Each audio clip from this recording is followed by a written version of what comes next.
This is the plaintiff, Donald Calabrese. He says he brought his car to the defendant to have the brakes fixed, and 10 minutes after he picked it up, he rear-ended a lady. The brakes failed. He could have been killed, and the defendant's license should be revoked. Bottom line, he's now out $3,000 and is suing the defendant for just that today.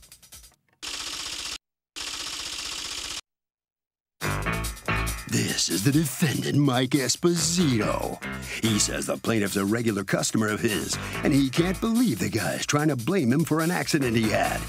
He did his job as hired, adding brake fluid to his brakes. The man was following too closely and hit a woman, and that's on the plaintiff, not him. He's accused of not giving a guy a break.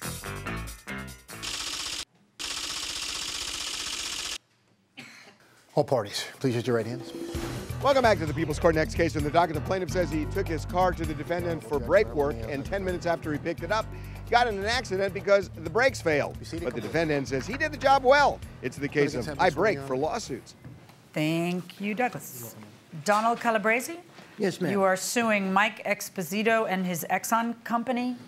Are you the owner? Yes. Okay. His shop? Okay.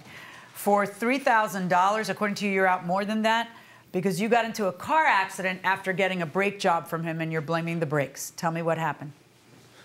I was leaking brake fluid. So I discovered that the fuel line, or that the brake line was where the problem was, and I took it to Mike's shop.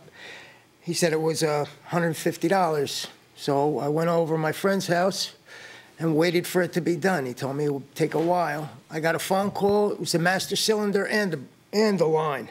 So it goes up to about $450 in cost now. I said, all right, whatever, as long as the car stops. He does the job. I go back there. I get in the vehicle. I ask him, you know, it's all right? Yeah, it's fine. Okay, get in the car, and I get on the Garden State Parkway, so I don't hit the brakes a lot with Easy Pass and all. So by the time I get home... But are you suggesting you went from his shop to the Parkway without stepping on a brake? No, but I really didn't... You didn't test your brakes? I didn't like test you just paid $450 for a brake job, but you didn't go like this? You expect me to buy that? At low speed, yeah, I did. But then finally I get all the way there, and I really didn't have to use them a lot. So I get around, I get off the Parkway, and the first or second red light I hit, it's way ahead of me. I see it. I'm coming up to it, and I step on the brake, and I think, oh, maybe it just didn't catch. Goes all the way to the floor. Now I'm looking for ways to bail out. Maybe I could run up a lawn or something, but I can't. So I just brace for impact, and boom, I hit this lady. And it was maybe about 20 miles an hour. It wasn't that much, and I kind of like went up her back. She had a bug. So I knew the car didn't have brakes now, because now after trying them and everything, I can't do nothing. So I just go real slow, and I go and pull into a Pep Boys. When we get into the Pep Boys, I make a phone call to him, get over to... Who is he, your friend? Gary. Okay. So anyway, I make a phone call to him, get over there and tell him what happened. I call AAA, AAA Wait, comes you make out. a phone call to him and say what? Get over to his shop. Can you come on up? What did he tell you in that phone call? All right, he called me up and told me that he crashed.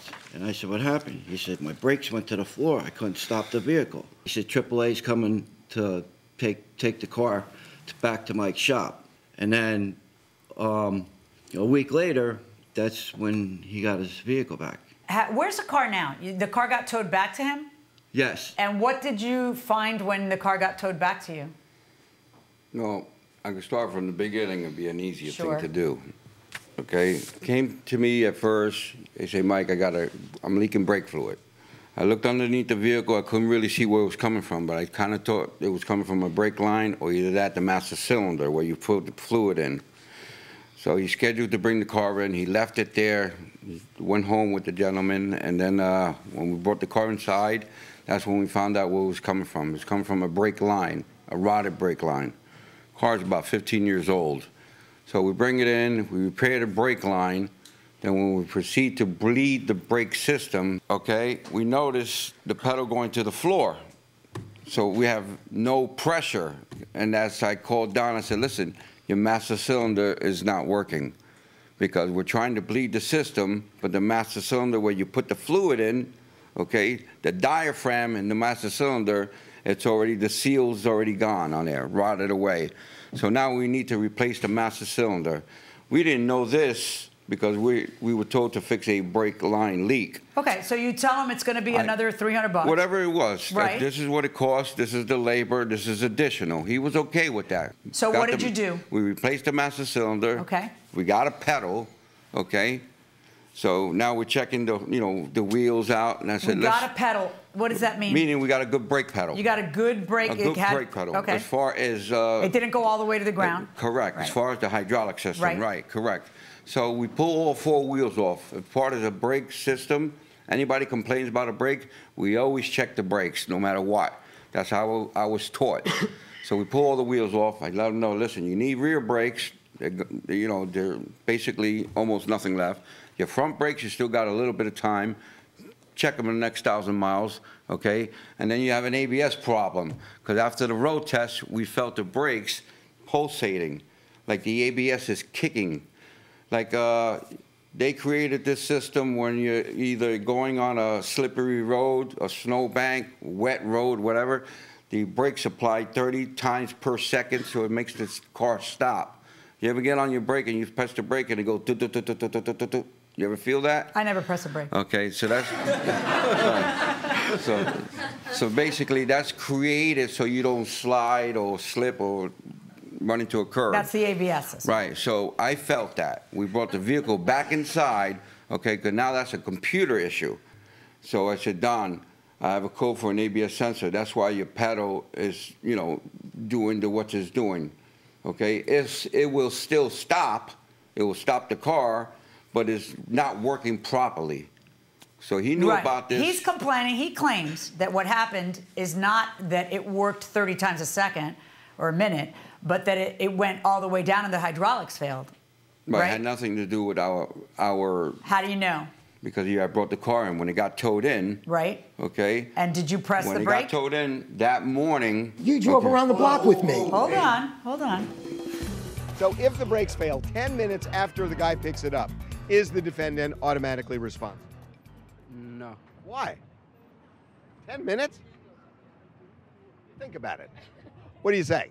What do you say? I think the only way he would be responsible for it would be if that was part of what he was supposed to be. Well, he was working on brakes, but there were other problems. On brakes, then he's responsible.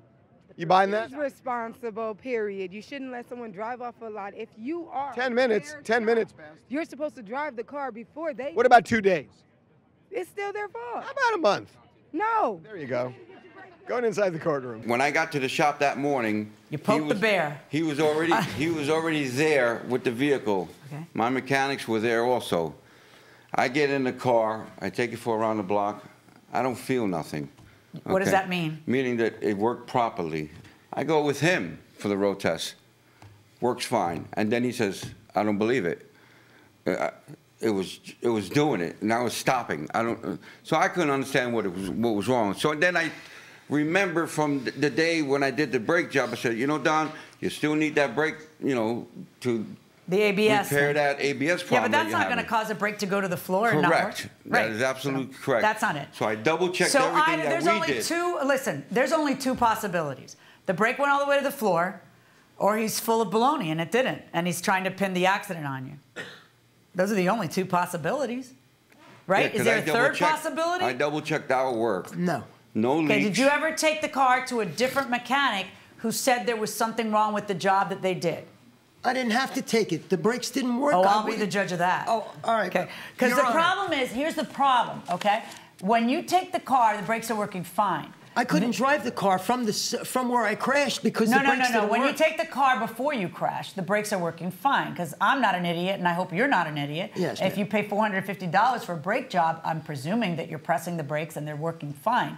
Then all of a sudden, the only time you claim they're not working fine, which is a little suspicious, is when you end up having a rear-end collision. Because otherwise, you got to pay for it, right? Because your insurance didn't cover. I didn't get Or you didn't go through. Did you have insurance? Of course. I didn't go through the insurance company. Why didn't you go through? Because I didn't want my rates going up because something he did. Okay. Where's the car? Where's the car? It's outside. Did you take it to someone else to fix? No. No, he fixed it. I'm sorry. I'm not understanding. He fixed the brakes after the problem. After the accident. He repaired Okay, did you do anything I imagine to he the rebled brakes the brakes. after the accident? He replaced an ABS module after that. Did he pay you for the ABS module? Yes, he did. He did. Did you pay him for the ABS module that he told you before you took the car that you needed? Yeah. That I still think had nothing to do with the accident. Not at all. Yes, I paid him. Okay, so yeah, he did more work that you hired him to do after you're incensed that he caused an accident.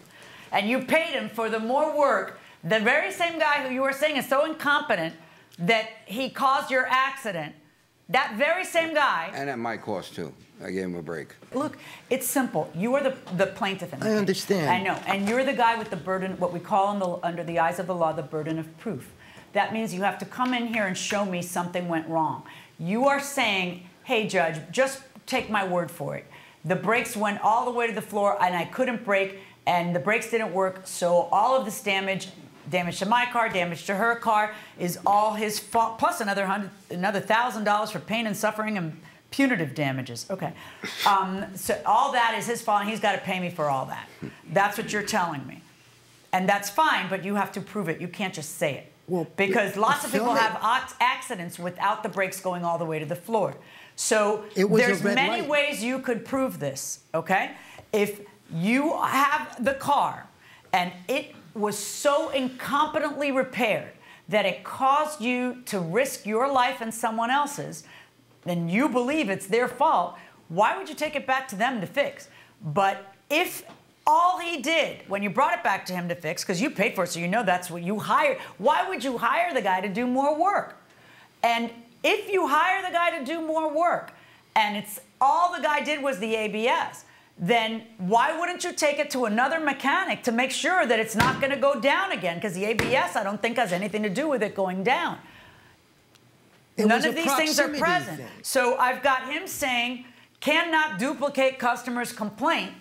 And I've got you saying that one time, not at any other point before the accident, and not after the accident at all, that one time of the accident, it went to the ground.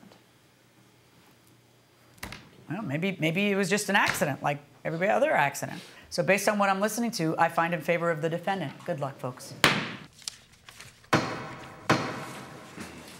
So the plaintiff does not have the evidence he needs to prove his case. I must say, Mr. Calabrese, you went through something every driver is scared to death of, I think, and that is hitting the brakes and nothing happens. Scary, right? It is scary, but who has a camera in their car to prove when you're saying anything? Well, you just didn't have enough proof to convince the judge that you should prevail. You are going to have to take care of that other car, though. Yes, right? I am. Okay. You're going to contact your insurance? No. No? You're just going to pay her?